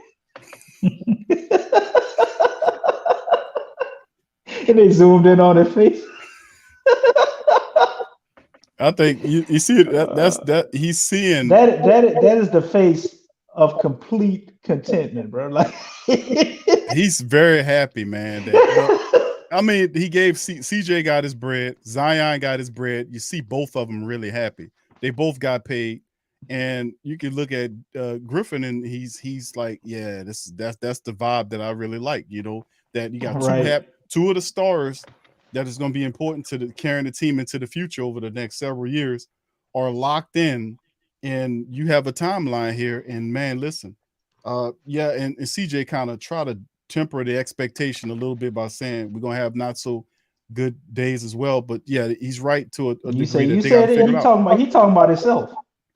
Well, I mean, you know that, but you got to talk to it like CJ it's gonna your roll in team. there a few nights where he had a little too much wine, And I credit to Griffin. I didn't hear him bit of a say hangover. human one time. So that shout out to David Griffin on that little part of the interview. I didn't hear him say we have good humans here. So I mean that was Well, pretty. the Klingons contacted him, Q, and told him they was on to him, bro. So he had to he had to back up off that. Say that they really starting to think you're an alien, bro. You got to stop saying that word. Yeah, for real, man. All right, Damien. What's up, Damien? We got that Tulane on there. Did they win this past week, bro? Did Tulane win this week? I'm gonna have to look it up. But he says, Big QDC with all this talent and Zion being back on the court is a possibility we start off slow until they get their chemistry, or do they hit the ground running? Well, I mean, full camp think together, DC. A full camp together. They all got a full camp together. I think the Pelicans are gonna come out the gate, shocking people far as the winning games, but they might have some nights where it doesn't look, I guess, as impressive as you would like it. But I definitely think they're gonna start the season on a winning record, man. Like I don't they all of these guys played together other than Zion. They all know the plays and stuff now. You heard CJ talking about how it was a couple of times he didn't know the plays and stuff in the playoffs, and him and Larry Nance ain't know. They had a whole training camp together. They've been working out in the off season together. I think they hit the ground running, man. Yeah, I agree with that too. I think they do. They definitely hit the ground running. No, and listen, the big thing that we see here. I'm echoing again, Big Q. There is no. Hold on, DC. That's because this is open. Hold on. All right. This is the thing I like about with the Pelicans. To be honest with your family, no restriction on Zion Williamson. He's fully able to play. So you're gonna get him practicing with all the rest of the guys. They help that chemistry out. So. And plus, they're interesting team. They're interesting dynamic. Like there's no 5 in the NBA quite like them. And even though we talk about Zion, BI, then you throw CJ in there, rightfully said, but we ultimately leave out Jonas. He's a top 10 big in the NBA, man. If you're a hater of him, you got to at least say you're top 15 big in the NBA. Mm-hmm. Jonas ain't gonna he's not chopped liver, so he's gonna come in and help out too, help the winners. And plus, like we talked about for so many years, the Pelicans needed a bench. They finally got a bench that's really thriving. I mean, until he mentioned KLJ is not gonna be ready right away. But let me tell you something, DC. Dyson Daniels, Jose Alvarado, Larry Nance. That's another guy too. We didn't even mention, man. We didn't mention Kyra, man. I still believe there's a reality in which Kyra can be on this team and have an impact as well, man. At the detriment of who, I'm not sure, but Kyra possesses an ability, man, that I don't think we have on this team. He's the fastest guy on this team. He's a blur. So if he comes back, and a lot of times when you have an injury like him, it could be, either you're never the same or you come back better than you were before because your leg is even stronger. So I'll be interested to see what he looks like, man. We got to remember Kyra was a first round 13th pick. You know what I mean? And a lot of first rounders we have on that bench. And he's been cleared, and you see how hard Herb Jones is going. I'd be hard pressed to believe Kyra wasn't in that gym with Herb Jones a lot of the time. So there's no telling where his game is at as well. He could be somebody that could maybe shock all of us that nobody's seen coming. Yeah, we talked about KLJ and the temperament. The only thing that was lacking outside of him getting hurt was the temperament. Well, obviously, with his exposure to what kind of mindset the team has, like this aggressive mindset, has got to rub off on him. So I mean, when he gets healthy, it's gonna be something special. Yeah, Teaspoon too, Q. She spent a lot of time with him. Yeah, rightfully so. That kid, man, the Pelicans are dangerous, man.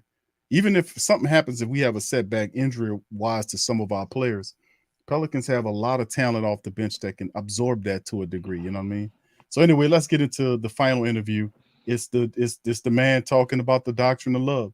It's Coach Willie, man. Let's hear what the coach. Hey, that's the one we all been waiting for right here, Coach Willie Green. This the guy that sits on top of it all. The love doctor. Griffin and the rest of the trainers and the rest of them gave them the most beautiful human of them all. Yep, the beautiful human is Willie Green. Here you go, fam. And we look forward to kicking off camp tomorrow. Yeah, I think when we spoke to you in the spring, you said, I'm going to rewatch every game we played this year. Is there anything new you learned about your team that you didn't during the season or anything like that? Yeah. Just no matter what obstacles we faced last season, the guys were pretty resilient. They stayed together. They stayed connected. Even watching on tape, on film, I can see the bench going crazy for each other. And it's a ton in there, but that's one of the things that I took from watching games all summer. Yeah, and this year's roster, a lot of offensive talent in the room. Zion, CJ, BI, JV, a lot of other guys. How exciting is that challenge of putting those pieces together and getting them to play together? That's the fun part of basketball is, like you said, having a number of guys really that can score 20 plus points on any given night. But then for them understanding the balance of it, like it's going to be some nights that is your night. It'll be nights that, it's one of your teammates. So for me and the staff and for our group, that's extremely exciting. Yeah, the situation you're walking into this year is much different than how it was this time last year. Just how much does that change your approach? Just how you're going to coach this team this year, the message going into camp, all of that kind of stuff. Well, we look back on last year and, you try to learn from it, right? And so I think all of our players, they understand what we were able to accomplish, and we want to build on that. And that's our mentality coming into camp. Nothing is going to be given to us. There's a bit of some expectations out there, and that's good. That means we got a chance to be a good team. And our work should exemplify what we want to be, and that's what we look forward to. Last year at this time, we weren't really talking much about Herb Jones, but obviously he was impressing you guys in the offseason workouts and through training camp. Is there somebody who has kind of stood out to you in that way, maybe this year so far? Yeah, Herb Jones again. Once again. I mean, he doesn't go home much.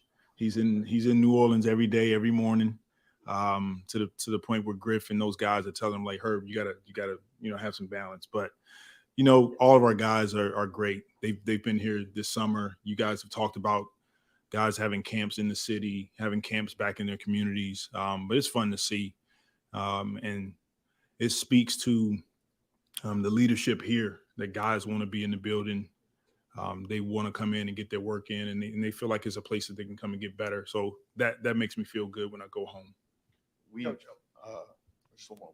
talked at Zion's extension signing about how do you work him into the offense. What is your process like? Do you go back and watch film from 2021, 1920?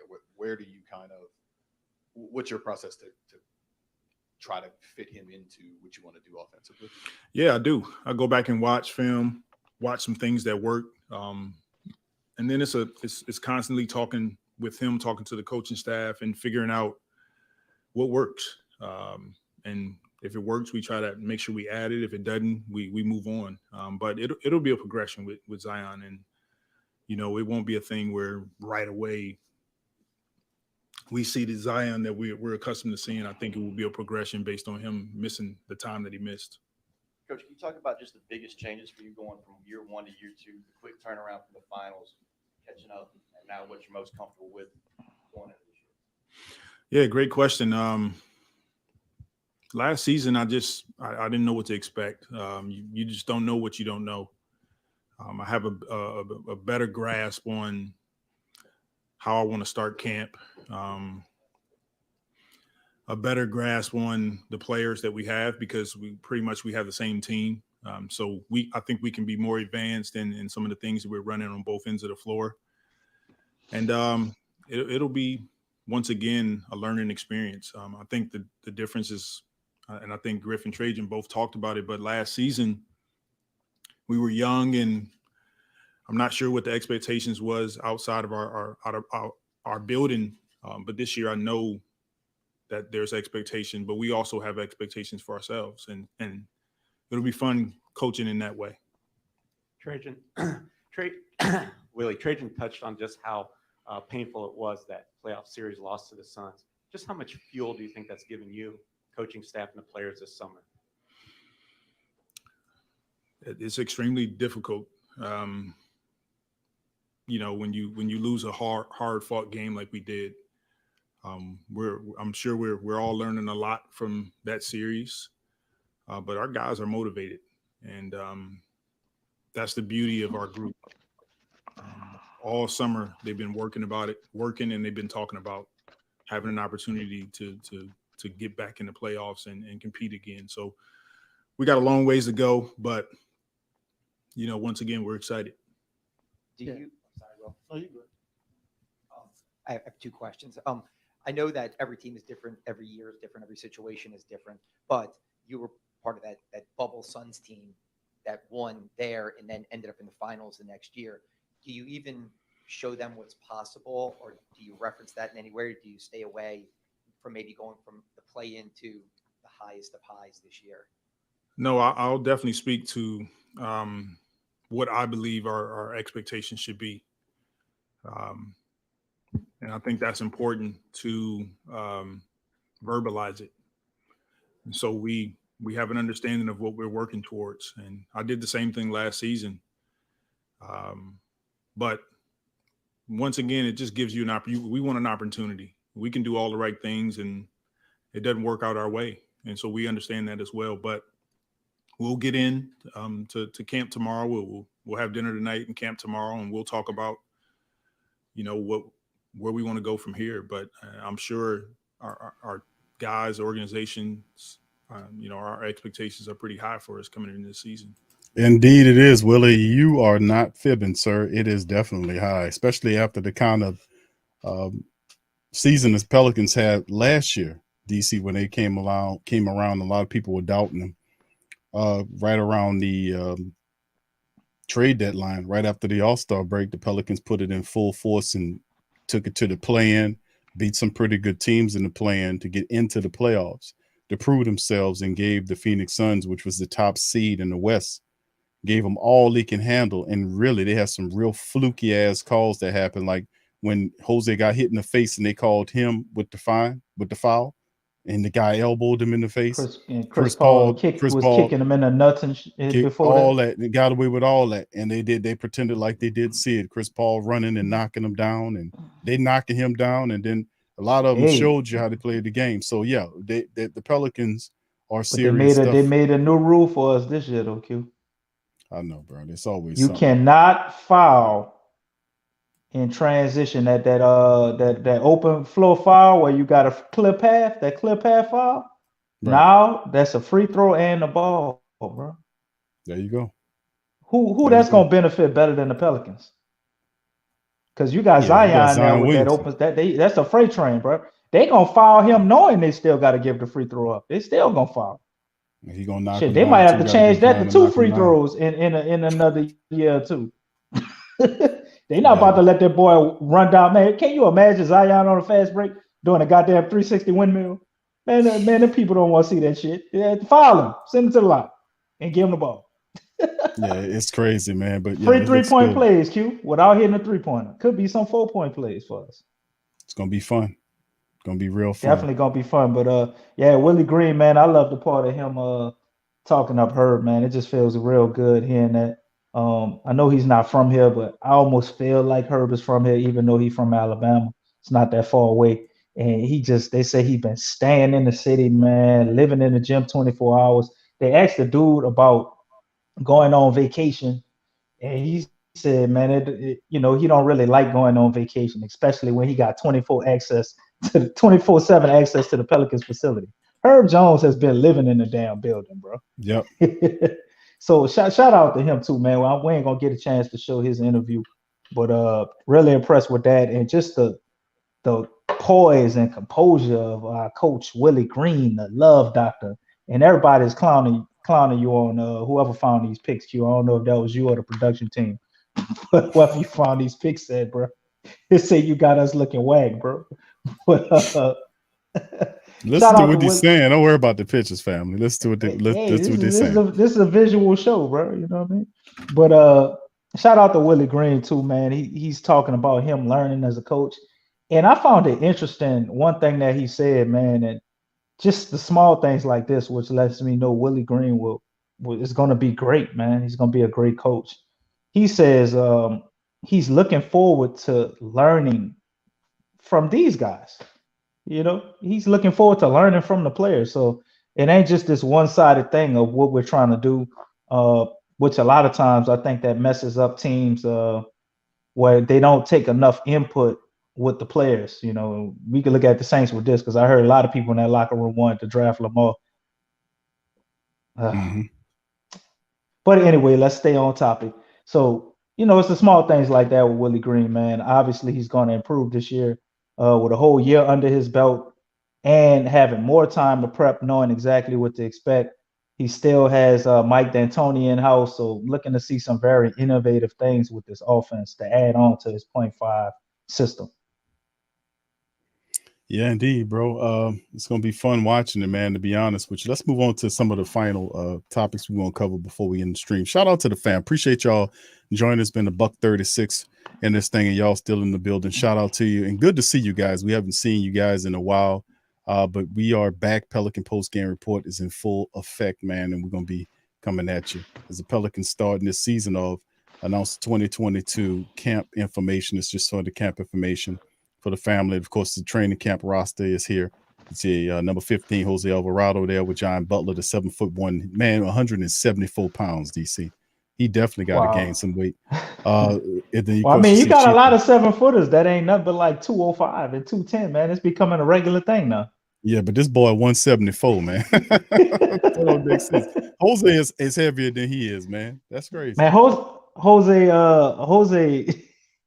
is heavier than a 7-footer, bro. That is wild. That is wild. But our brother Trey Murphy says he put on 15 pounds of muscle. So yeah, a lot of that pushing him around, you know, ain't gonna quite be the same.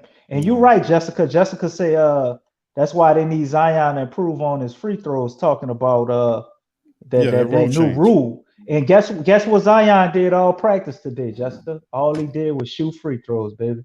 Yep. So they heard you. They heard you. Yeah, you know it's coming. All right, let's keep it going. You see Zylan Cheatham is there, Dyson Daniels, Devontae Graham, Jackson Hayes, Billy Hernan Gomez, B.I., Herb Jones, KLJ, Najee Marshall. You see C-Max there, Trey Murphy, Larry Nance, John Petty Jr., Daquan Plowden, Derion Sebron, Temple, Valachunas, and of course the big man Zion Williamson.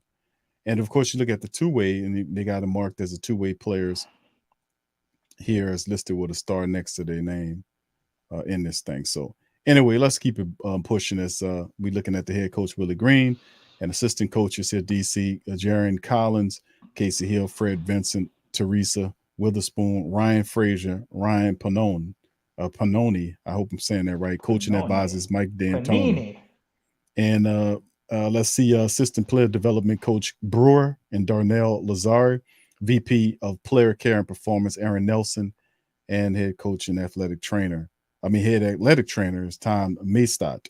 So, you know, these are some of the guys, DC. We talked about the Pelicans announcing basketball operations and coaching staff promotion in additions, man. So the Pelicans announced, and this happened on the 23rd of September. Coaching staff promotions and additions ahead of the 2023 season. Sammy Gelfand has been hired as the Senior Director of Basketball Analytics. Former Birmingham Squadron head coach Ryan Panoni has been added to the Pelicans coaching staff as an assistant coach. Jordan Kincaid has been added to the training staff as an assistant strength and conditioning coach. And additionally, Ryan Frazier has been promoted to assistant coach. Corey Brewer and Darnell Lazare have been elevated to assistant coach, player development coach, and Brandon Dumas has been promoted to two-way coach. Jordan McGuire has been promoted to player development assistant and assistant shooting coach, and DR Fisher has been elevated to player development assistant. So there you go. A couple of changes in your staff as well. And of course, you're seeing the additions. The Pelicans did sign Butler and Zylan Cheatham as well. And then, of course, DC, they released Isaiah Brockington after that move to bring Butler So and they Cheatham. signed them and then released them. They said that the Pelicans announced that they had signed the forward. So they just basically and then gave the him some Pelicans money. waived the two-way guard Isaiah Brockington per policy. Terms of the deals were not disclosed. So there you go. Yeah, they basically just paid him some money, man, because he came in here and he worked out. He hurt his ACL, I think, working out for us. So I guess that was their way of doing right by him, bro. They just broke him off with some cheddar. Yeah, keep him around. I'm pretty sure they'll probably have him around DC because they've been looking at that brother, and when he gets healthy, I'm pretty sure he'll be in the future plans of the team. All right, so let's keep it bucking, man. Pelicans 2022 training camp roster dates and what to expect. The vibe around the Pelicans is completely different from a year ago. Zion injury hung over the team like a dark, uncertain cloud. Zion looked like a new man at the media day, smiling, trim, excited to get back on the court. You won't have to wait long as Pelicans training camp tips off today. Here's all of the information you'll need. Pelicans, of course, it'll be from September the 27th. Well, training camp started yesterday, the 27th, and will run through October the 3rd.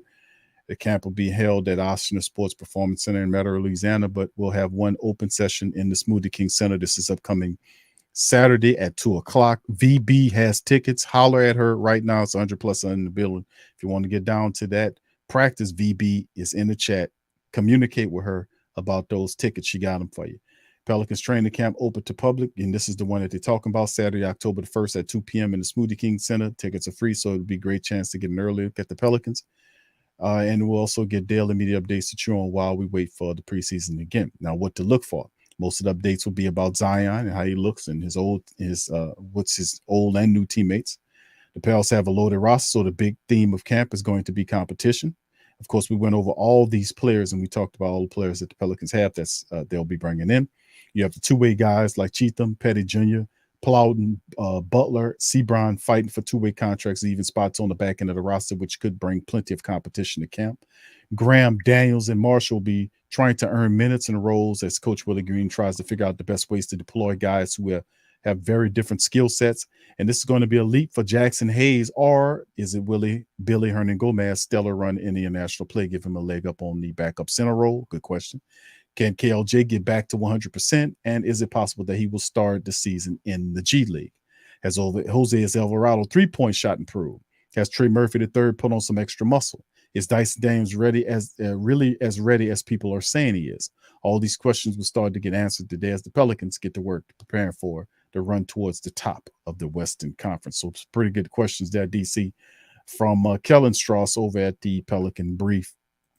Debrief, breaking down the training camp and moving ahead. So a lot of people are very excited, man, about the Pelicans, and rightfully so. This team is deep. They're talented. They got veterans at the right place. Guys have had phenomenal summers. You talk about Jose Alvarado, what he did with Puerto Rico. You talk about Billy Hernan Gomez. You talk about Big V, what Giannis was able to do. So a lot of the Pelicans players have had stellar offseason, not to mention guys like Herb Jones, what he was doing, DC, working out full-time, getting himself to shape, working on his three-point shooting. That's another thing he was working on. Jackson Hayes is another dude that hopefully is bulking up and working on the screen game. But outside of that, this is what we're talking about. DC, you go ahead. I'm gonna give you an opportunity to chime in on that, bro. Yeah, man. A lot of improvement, man. Great additions and promotions, rightfully so. That these guys are a big part of the success of the team as well. We all know guys like Fred Vinson, but a lot of these other people deserve recognition as well, man. Corey Brewer has always been doing a lot of the one-on-one stuff. You always see him helping guys improve their one-on-one games, and I'm really excited about the X and O's brother. I can't quite remember his name. Who's the brother we brought in from Golden State? I think that is secretly a huge move, Collins? along with not Collins, huh? Mike D'Antoni. No, not Collins. We all know Collins. We just signed him this year. Oh, we signed the analytics guy from Golden State. I just said his name, man. I just gave you the man did, name. you did. But I'm very excited about him, man, and to see how they take that information and actually transform this system. Because I think Willie's 0.5 isn't actually a completed system all the way. We're still adding on to it, man, and adding different wrinkles and different things. And this development team that we have, man, I think Willie's been getting a lot of bright ideas, and we see the transformation of this group, man, how they constantly are growing and ascending. The players and their roles are changing as they realize that they can do other things, and we can really trust them in those areas. You know, guys like Trey Murphy, who we're all excited about, you know, as a product of this. I'm really excited, man, for this season. Just overall, bro. I think this is gonna be a special season. The same way I still feel about the Saints season. Yeah, I was saying that about them, and I still feel like the Saints season is gonna be special. But the Pelican season will also be as well, man. This is a turning point for our franchise. We're leaving away from mediocrity and being a laughing stock. They're not gonna be able to have these clickbaity topics and talk about us the same way after this season, man. We're gonna command respect. I hate to say it in the same vein because they're actually in our division, but look to someone similar, at least in how they came from being a losing team at the time to winning, like a Memphis. You know, I see us doing something like that, pretty much jumping on the radar, putting everybody on notice, man, and demanding respect. So excited about the season, man. I love the hires. I love the fact that we are promoting people in-house. I love the people we have in-house, and the players seem to love them too, man. So it's all a good look. Yeah, and the guy you talk about, DC, is Sam Miguel fan. Sam Miguel fan. That's right. That's right. That's I'm really excited about him, man. I mean, just look at the Warriors, man. You know, you get guys like that from over there, man. That's never a bad thing. I mean, half our damn coaching staff, well, not half, but let's say a third of our coaching staff is from the Warriors. Willie Green was a Warrior. You know what I mean? Now you got him. You got Collins, who's also a Warrior. And I believe someone else, if I'm not mistaken, that I'm forgetting about. But so they got another brother. They know how to do things a certain way. And I keep saying this, you know, for a while. I was saying the Pels looked at Milwaukee and they looked at the Warriors and they proceeded to build their team. So, you know, we're constantly going to look to some things the Warriors do. And I think this is another excellent move to do that, what we have. Because when we talked about the teams earlier, I think the Pelicans are an inverted version of what the Warriors was when they were coming up. Yeah. Yeah, they building it the right way, no doubt about it. He bring the analytics guy who's one of the best in the NBA, according to what I was reading the articles on him, man. That he's a guru, and they call him a analytics guru. So he'll make sure we have all the information that we can handle. So the Pelicans have the roster, they have the really good, agreeable coaching staff to operate with, and it's high expectation. This is the highest expectations the Pelicans have had. New Orleans basketball has had in a while, man, and everybody's healthy. So I don't expect us to lose and come out losing several games in a row with this amount of energy. I expect the Pelicans to come out and handle the business, bottom line. All right, so with that being said, yeah, go ahead. I'm actually, this gonna sound weird. I'm actually excited for if we, you know, do have an injury or something there, because we have people to step up. You got depth. Yeah. Yeah, and they're actually gonna play at a high level as well. So even the injury bug can't stop us, bro.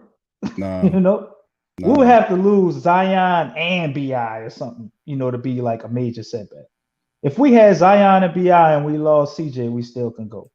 Vice versa. We already know what CJ and BI could do together if Zion had to miss some time. So it's like we almost bulletproof, bro.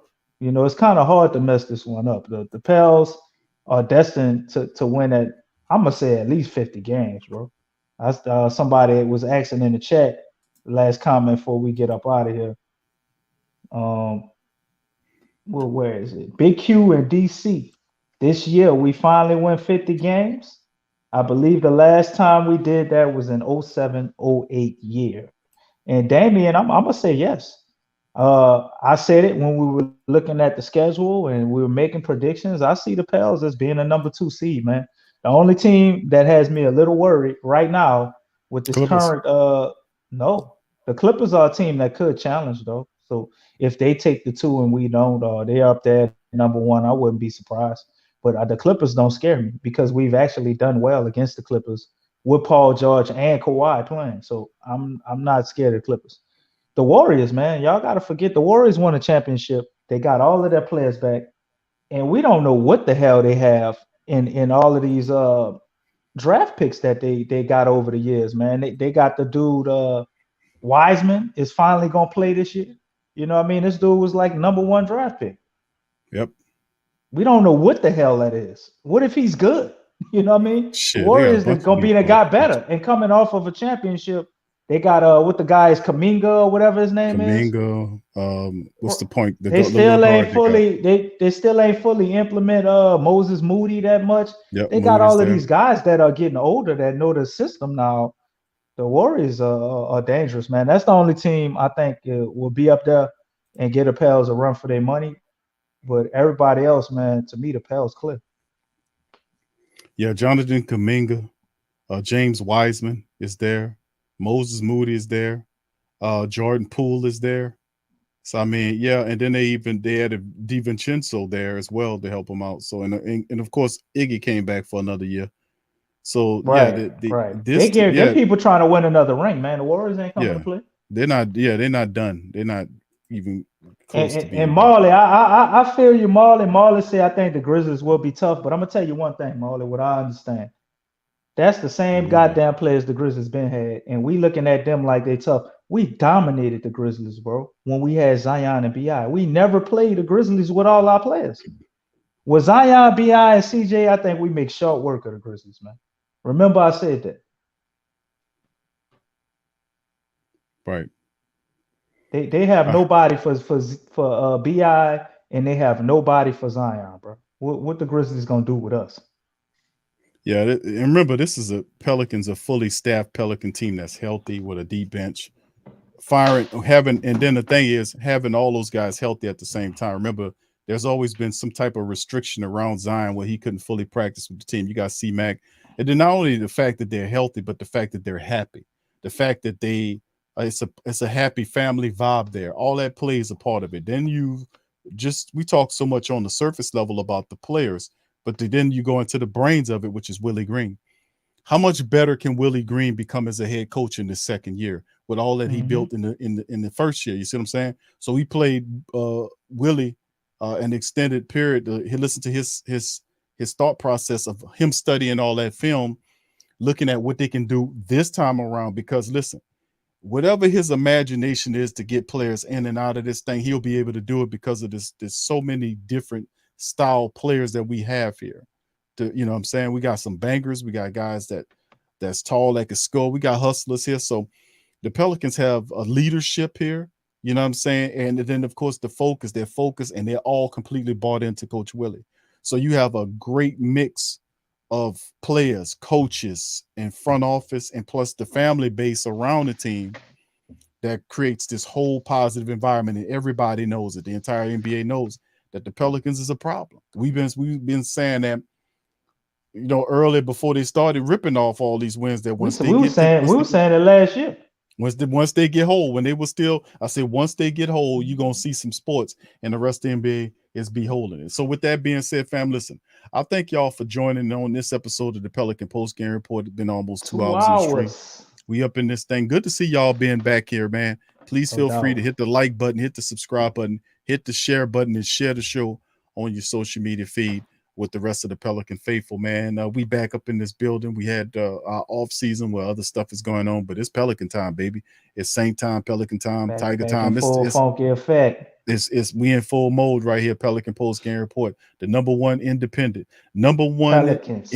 longest running Pelican broadcast in the game. It's the Pelican Post Game Report. We in the building. We do this. All right. So with that being said, we're gonna chop out on this one. DJ Silver lines up on Friday, so we're gonna chop out on this. So I appreciate you guys. We doing we opening the lines on Friday, Big Q. Can we fit that in our schedule? Or we gonna reset that to get started next week? Well, we're getting back to the open calls because the family is clamoring to speak, as you would say. We're gonna get to it. They all want to speak from their coconut mics too. Oh yeah, I don't think they got coconut mics, DC. I think Yeah, they're they the do. only one with that. okay, whatever. All right, so I with that, added it to the StreamYard, man. It's an oh, okay. automatic coconut mic filter. All right, that means it's gonna be an effed up mic when they come on. You Oh, be it's able gonna to hear. sound wonderful, man. It's gonna sound No, wonderful. it's gonna echo and every damn thing.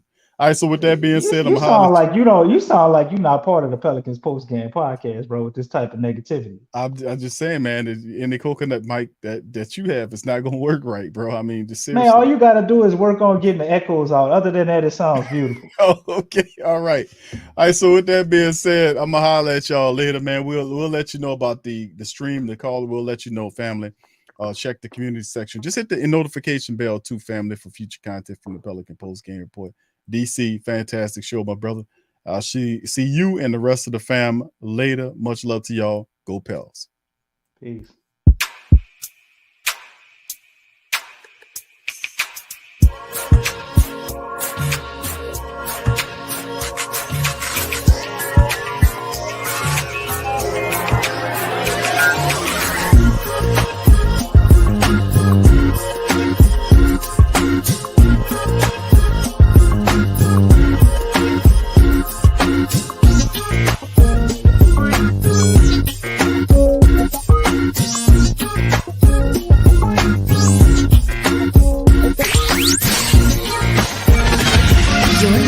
To the Pelicans post-game report on the PRO Media Network for all things Pelicans.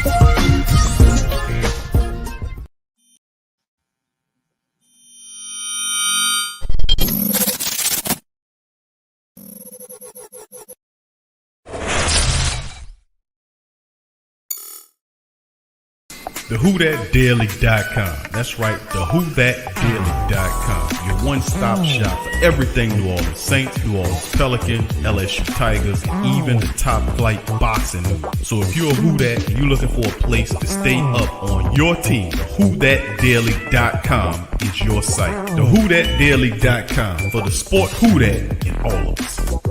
Check out the Pro Shop. That's right, the Pro Shop is the platform store where you can go and buy all the latest merch to support the platform. Available at the Pro Shops, we have dozens of hundreds of products available for you and your family. Unisex tees for men and women, hoodies and sweatshirts, tank tops, kids and baby items, long sleeve tees, mugs, pillows, wall art, bath bedding, face masks, phone cases, stickers, bags, fanny packs, socks, hats, and many other items. Please feel free to check out the Pro Shops. The link is in the description section below. And remember, it helps the platform continue to grow. Check out the Pro Shop and Who That too.